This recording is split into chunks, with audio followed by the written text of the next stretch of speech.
Assalamualaikum warahmatullahi wabarakatuh. Selamat pagi anak-anak. Pada pagi ini atau siang ini Bapak akan melanjutkan materi pembelajaran tentang kertas kerja atau neraca lajur, istilah akuntingnya worksheet, mengenai kompetensi dasar tentang siklus akuntansi perusahaan jasa ya. Mengenai kertas kerja ini, Bapak sudah memberikan materi melalui WA, tapi sekarang akan Bapak jelaskan bagaimana membuat kertas kerja. Tahapan pengikhtisaran ya. Sumbernya itu dari saldo atau sisa dan jurnal penyesuaian. Seperti sudah kalian baca mungkin ya, apa itu kertas kerja?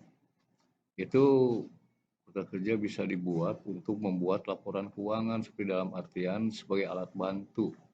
Nanti setelah buat kertas kerja, kan kita akan bisa laporan keuangan, maka itu yang paling mudah mengambil dari kertas kerja.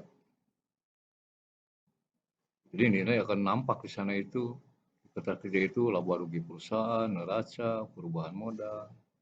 Sebelum Bapak jelaskan, di sini yang pertama, bentuknya dulu. Ada 4 bentuk kertas kerja. Ya.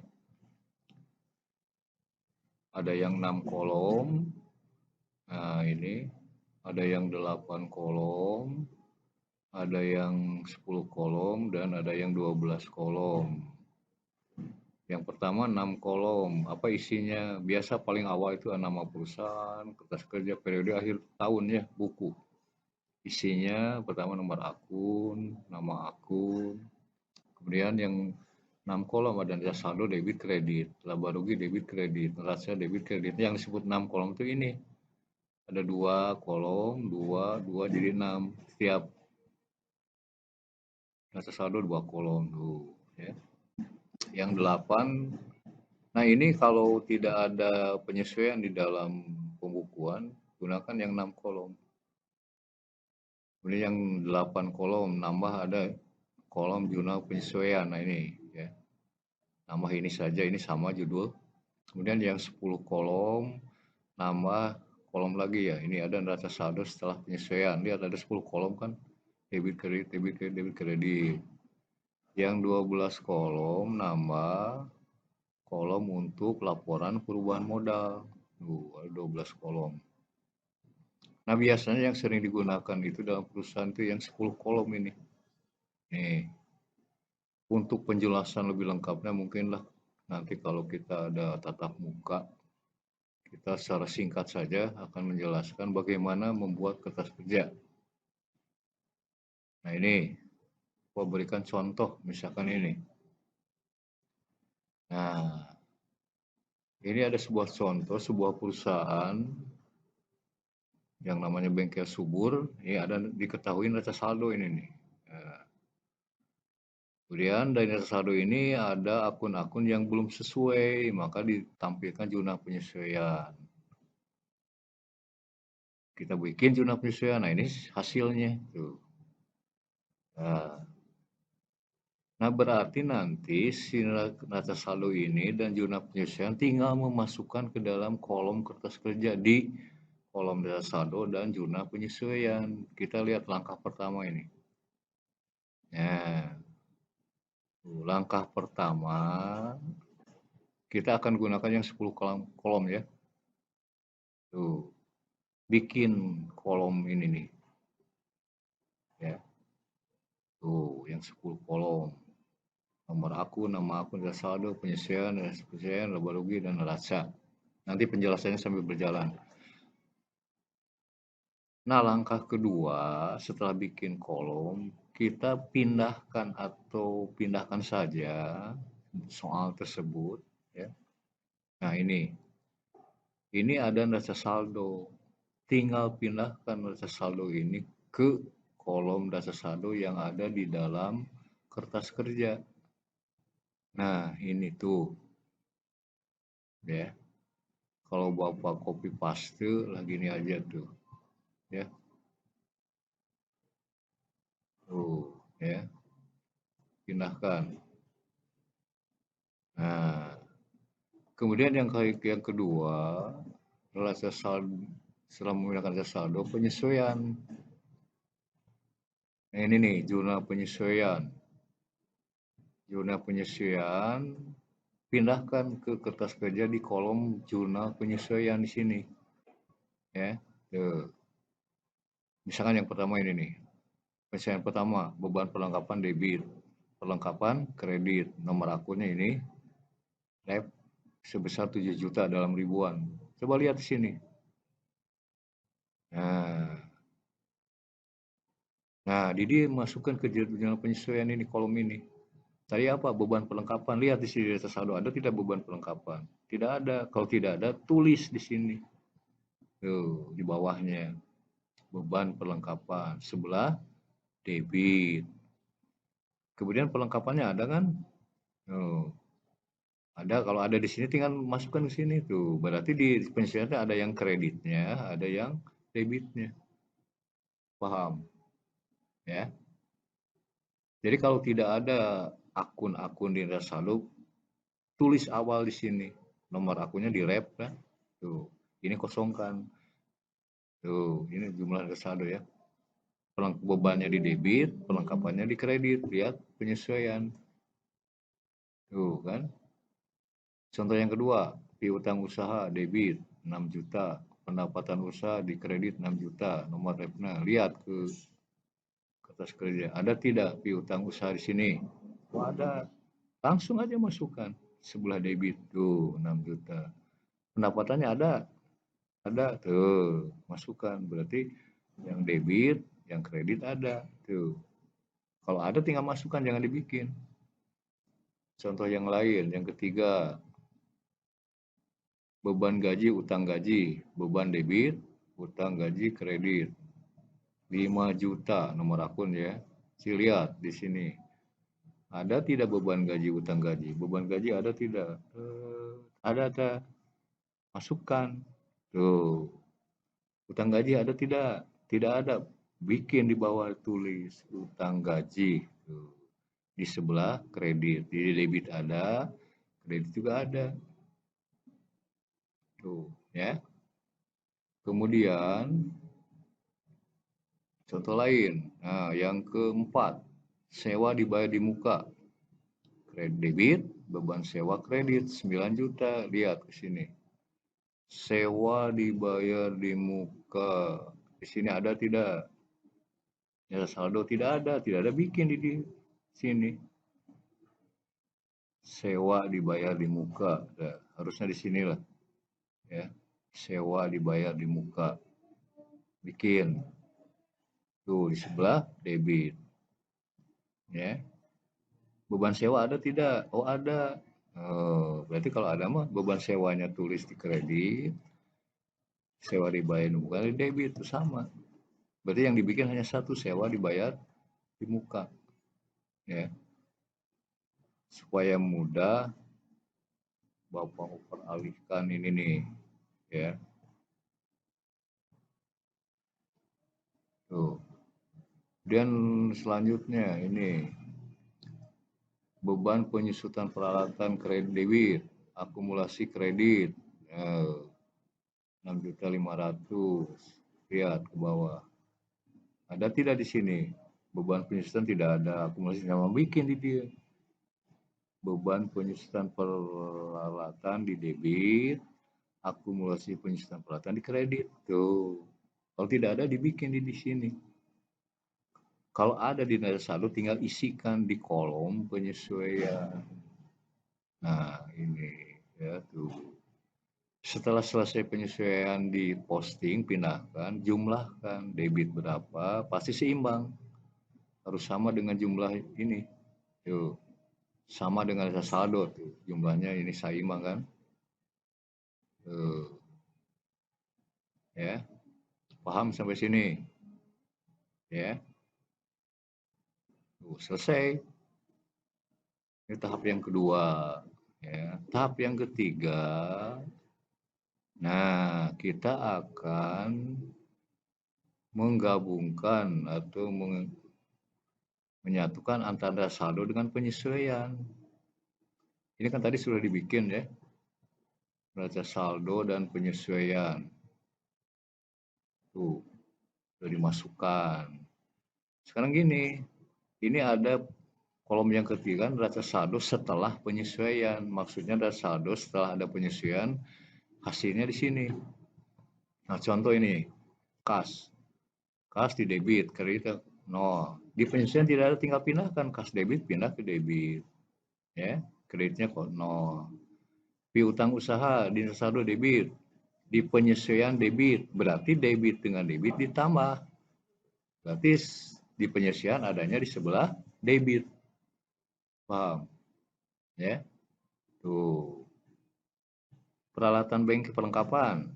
Dasar saldo debit, penyesuaian kredit, belum debit dengan kredit dikurang. Besar mana ini debit? Besar debit, maka saldonya di debit. 6 juta. Peralatan tidak ada, pindahkan aja debit. Ya saldo penyesuaian debit. Utang di kredit, penyesuaian tidak ada di kredit. Modal di kredit, pindahkan kredit. Ripe tuh, debit ke ini debit. Ini kosong aja, tidak ada tuh.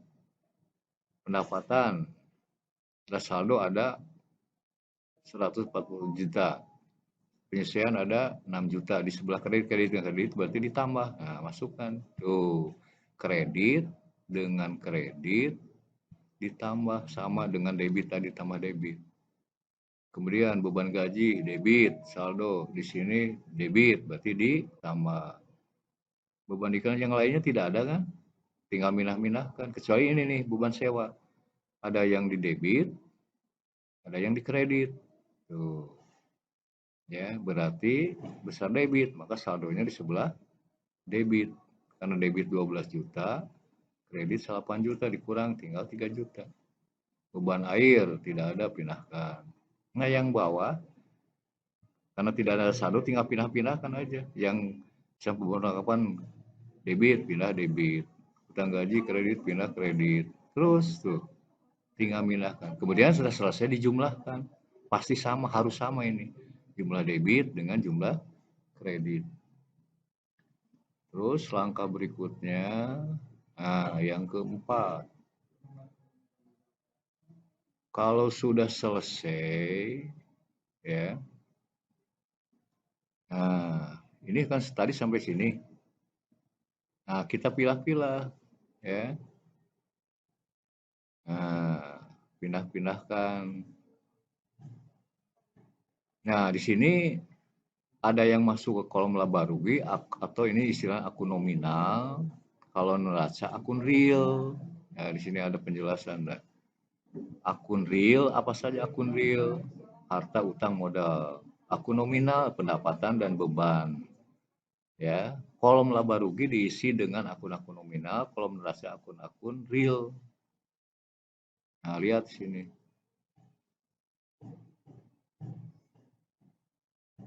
Nah, ya. Ini diisi oleh akun nominal laba rugi, yaitu apa yang dimasukkan ke sini? Yaitu pendapatan dan beban. Kemudian yang masuk ke neraca, harta, utang, dan modal. Itu saja. Dari mana sumbernya? Nah, dari sini ambilnya. Dari neraca saldo setelah penyesuaian.